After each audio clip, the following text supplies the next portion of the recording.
When it comes to stunning beaches, the underrated province of Zambales has a lot to offer. Anawangin and Nagsasa Coves have enjoyed a major boost in visits. Potipot has always been an open secret, and lately, San Narciso and Luliwa in San Felipe are also starting to get noticed. Hi Tipiters, we are Vince and Josh, and one of our favorite destinations in Luzon is, you know it, Zambales, mainly because it's easily accessible from Manila. Many of its attractions can be enjoyed even if you're on a day trip. Here are some Zambales beach destinations to consider for your itinerary. Before we begin, don't forget to subscribe to our channel and hit the bell icon so you get notified when we upload new travel videos. Potipot Island. Before the beaches of San Antonio were rediscovered, there was Potipot Island in Candelaria, a secret that was known only to a few travelers. Potipot Island is privately owned, but it's one of those islands you should visit to seek some peace of mind or just a quiet, more intimate moment with nature. To get here, hop into a Victory Liner bus to Santa Cruz and get off in Wacon, Candelaria. Then, travel by tricycle to the port going to Potipot and hire a boat to the island. Anawangin Cove.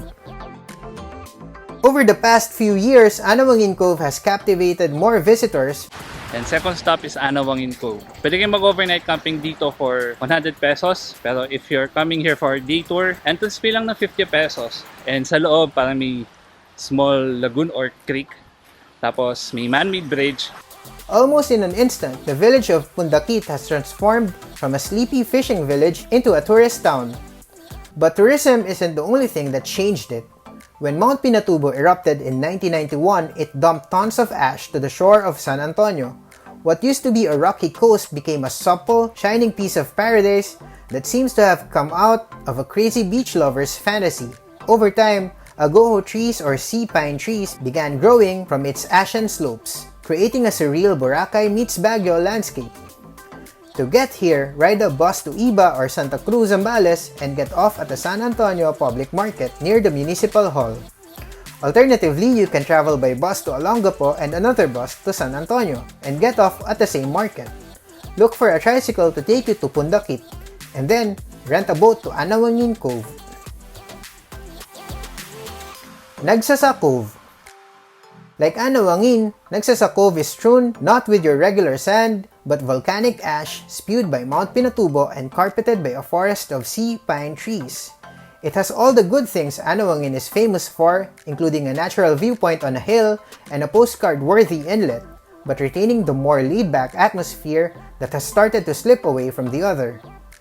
But unlike its more popular stepsister, Nagsasa doesn't get too overcrowded, although it's starting to attract more and more tourists each year. To get here, ride a bus to Iba or Santa Cruz and get off at the San Antonio Public Market near the Municipal Hall. You can also travel by bus to Olongapo and then transfer to another bus to San Antonio. You can get off at the same market. Look for a tricycle that can take you to Pundakit and then rent a boat to Nagsasa Cove. Camara and Capones Islands. Capones Island is covered in rocks on one end and strewn with fine sand on the other. Nandito tayo ngayon sa Capones Island. Hopefully, hindi tayo abutan ng sunset dito kasi mas gusto namin mag-sunset sa Pundakit kasi hindi kuha yung buong sunset pag nasa Capones ka. So, kita nyo naman ang ganda ng island. Tingnan sa likod. You can easily recognize it by its sharp cliff that overlooks a glittering beach and is crowned by the historic Capones Lighthouse. Together with Camara Island, it is a popular island-hopping side trip destination. Visitors may enter the building and climb to the top of the tower.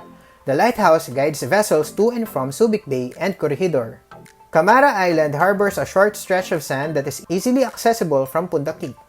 In fact, it is one of the closest to the mainland and is visible from the village.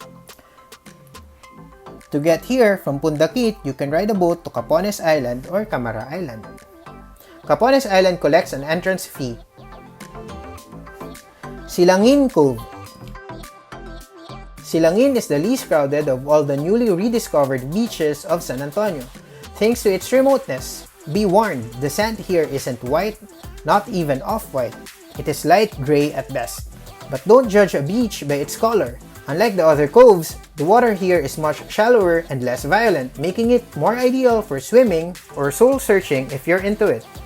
The reddish soil of the surrounding mountains combined with the bright greenery also makes for the best view in San Antonio. If you have more time, go fishing. The waters of Zambales are so rich that fishing tours are starting to make waves. Ask your boatman about it before the trip. To get here from Pundakit, you can travel by boat. Alternatively, you can also get here by boat from Subic, but it entails a longer travel time. Crystal Beach.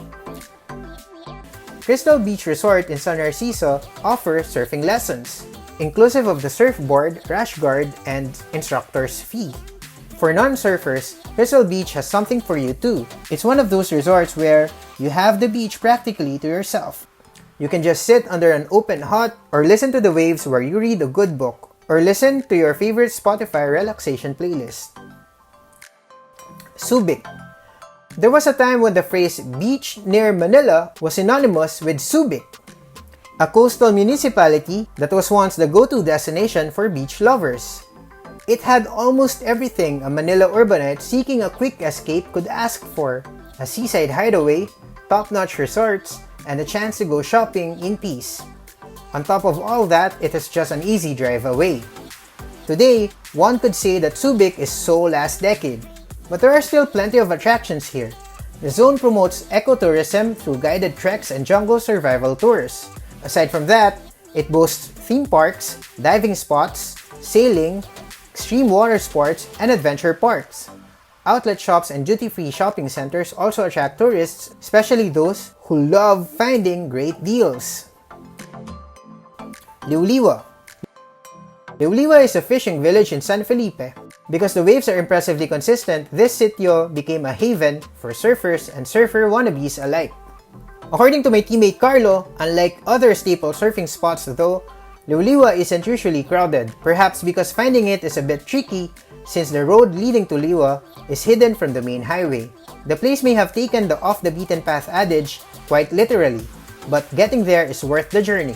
Not only because of the uncluttered setting it offers for a good surf, but also its natural features, which are interestingly picturesque.